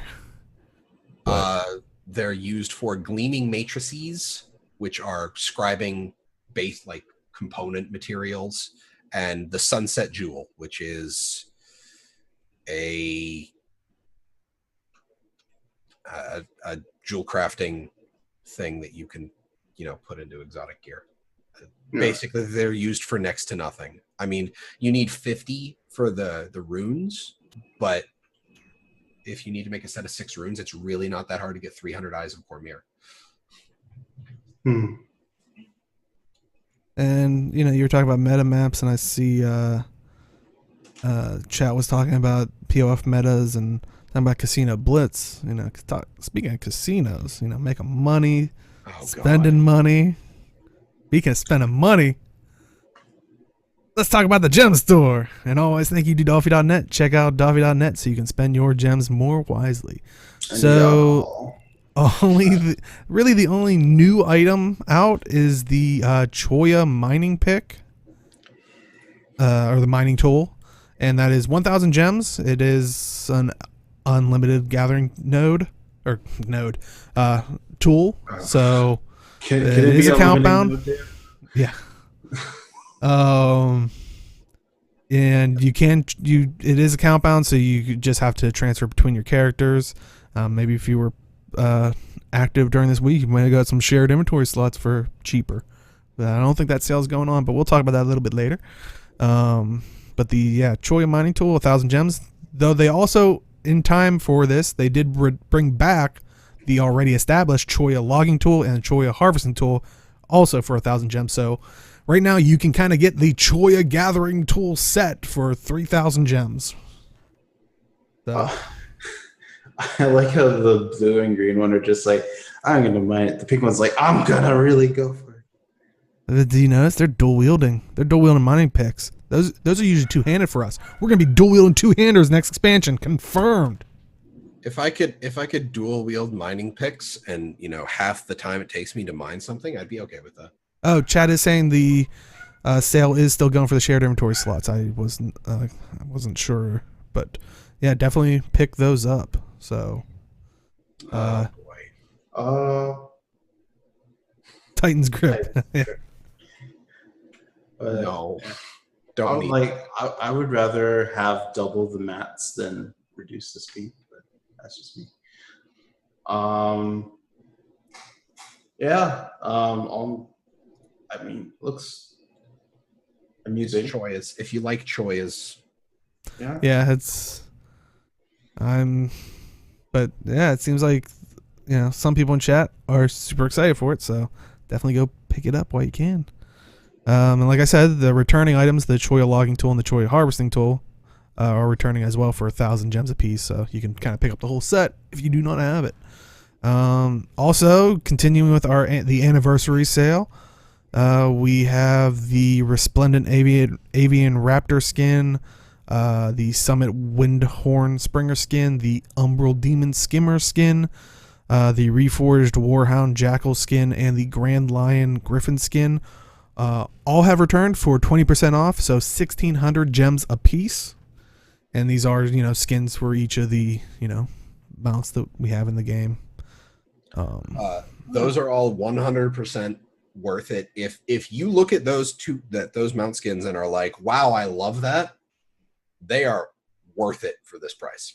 I bought the Griffin, the Grand Lion, love it, absolutely love it. It's almost the only mount I use in my Guardian at this point. So yeah. I would buy it if you find yourself throwing your wallet at your screen. Probably want the mount. Yeah, definitely. Also, up there, I was talking about it a little bit earlier. The shared inventory slots are still going on. You can get them for 1 slot for 490 gems, 3 for 1,323 gems, and 5 for 1,960 gems. So it's 30% off, which that is a pretty good deal. And how many can you have total? I think people were saying 17. No, it's 20 something. Oh, well, there we go. I went on my EU account today and I could buy 19, and I think I have 3. So like, it's over 20. And is that how many you can purchase? Because just in case someone's trying to purchase it, because you do get 2 if you bought Heart of Thorns, or you get 1 for Heart of Thorns and 1 for POF because of the instant AD thing. Yeah, so it'd be 21. Yeah. Okay. Yeah. So chat's saying there's 21 you can purchase. So just in case, if you 21. are maybe wanting to buy them outright, since it doesn't unlock. I don't think it unlocks it. It gives you an item that then you click and it unlocks it, or I'm not sure. I didn't buy the shared inventory. I'm pretty sure That's how normally the other things work, like the bank expanders and stuff like that. So it gives you like a token, just in case you don't buy too many. But I kind of wish that they wouldn't have released them in odd numbers. Yeah. It's to make you buy the ones. Bless you. Unfortunately. Bless you.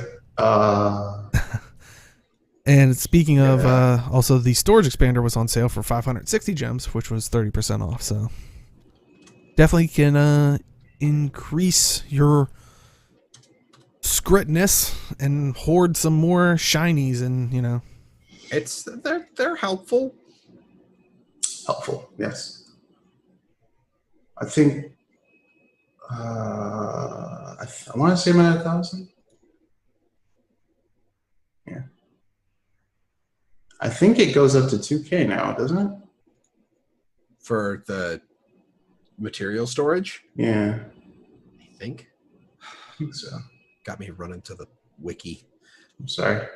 Well, you don't have to. I'm just... Too bad, I'm already here. Oh.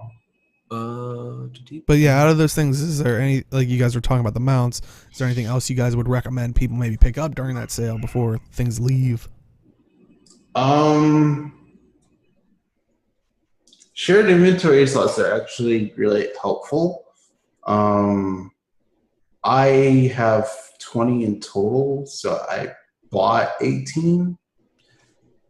2K, yes, for material storage, by the way. Okay, cool. So I would recommend, honestly, you probably just need 5, but I guess it depends on what you do as well. Like if you use them, if you raid, for example, it's good to store like food. If you have like consumables you want to share across characters, it's good, things like that.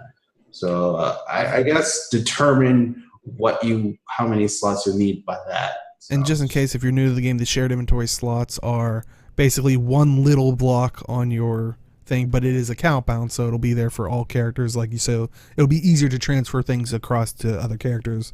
For example, like mining tools. Instead of having to go to a bank and then picking it back up, you could just throw it into that shared inventory slot, and then when you log on to your other character, it'll be there for them to equip. Just in case, so people weren't thinking it was the actual bag slots. I know for me, slots 1 and 2 are my copper and silver for the salvagematics. So I also agree 20 is best because it's nice and symmetrical. Well, you can always resize the window. I mean, but you can't have nonsense. What are you talking about? You can't with 21 blocks. You can't have even rows. Yeah, that's a problem. I don't have 32 slot bags yet. Yeah, I was gonna say, I wonder if there's an increment of bags you can get where it can make it even. So, no, they occupy their own row. Like they don't merge into. You can make it so it's one big grid, though. I don't like that either. I don't know why people do that. It feels wrong. It's a big heap of stuff. Because basically, when I have to search through my inventory, even if I have for some reason my character has 5 backpacks on of stuff, if I have to find one thing, even though I know it's in that first backpack, I'm dumping everything on the ground and going, "Where is that thing?"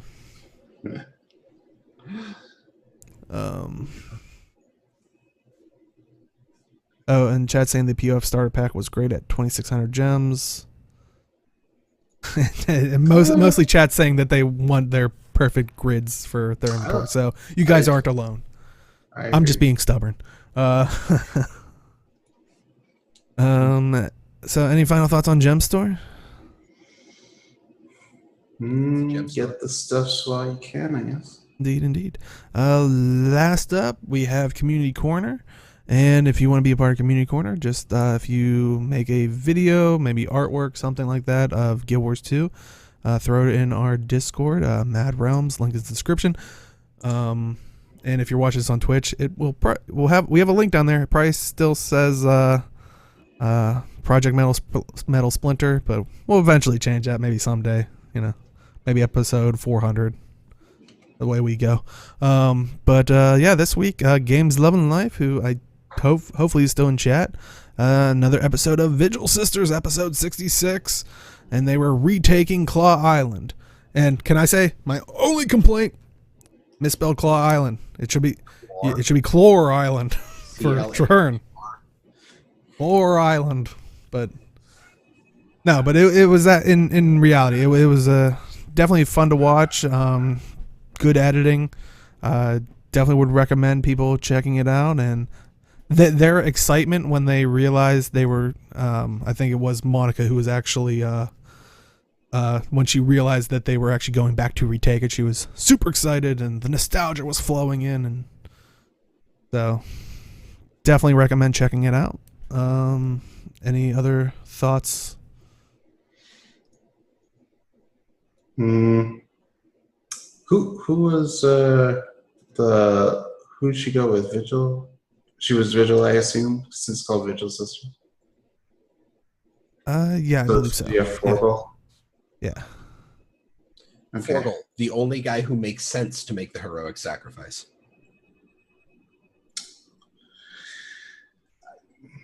I'm gonna leave it at that. Actually, I'll get too much into it. I do love Forgal's voice actor, because we were talking about that last after show. We have stuff to get into in the after show on stats.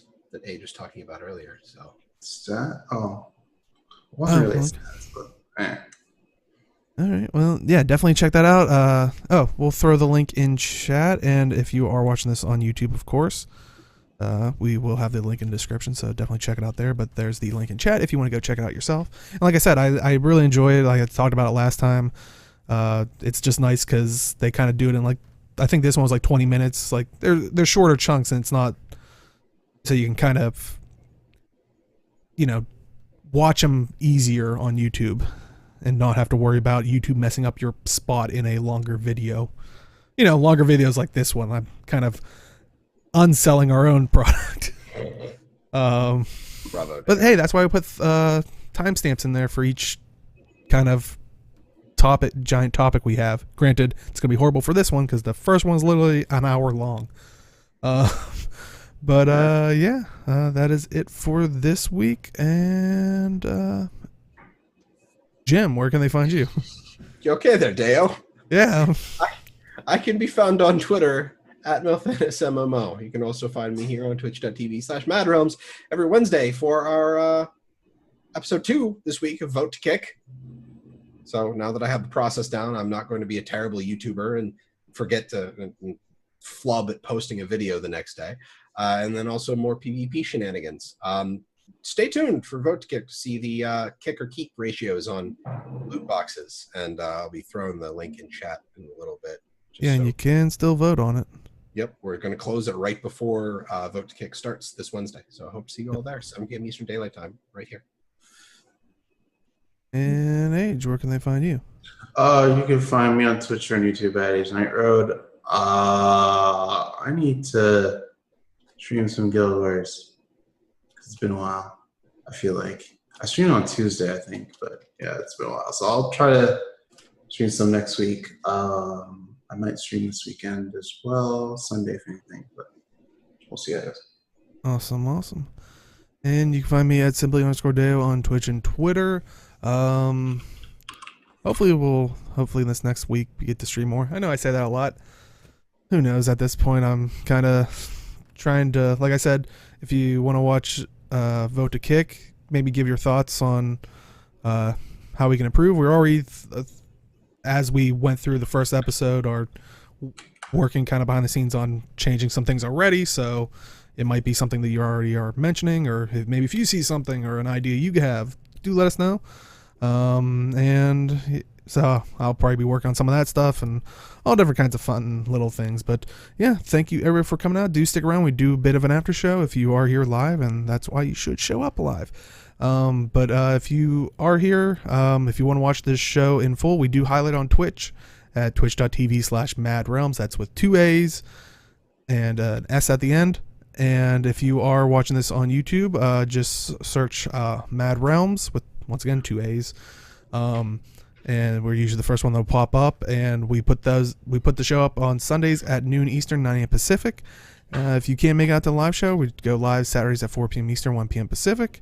And like we said, 0 to Hero if you're watching it live. And also Vote to Kick on Wednesday. So definitely come check that out, and hopefully more stuff to come. So take care, everybody, and we'll see everybody next time. Bye. Okay.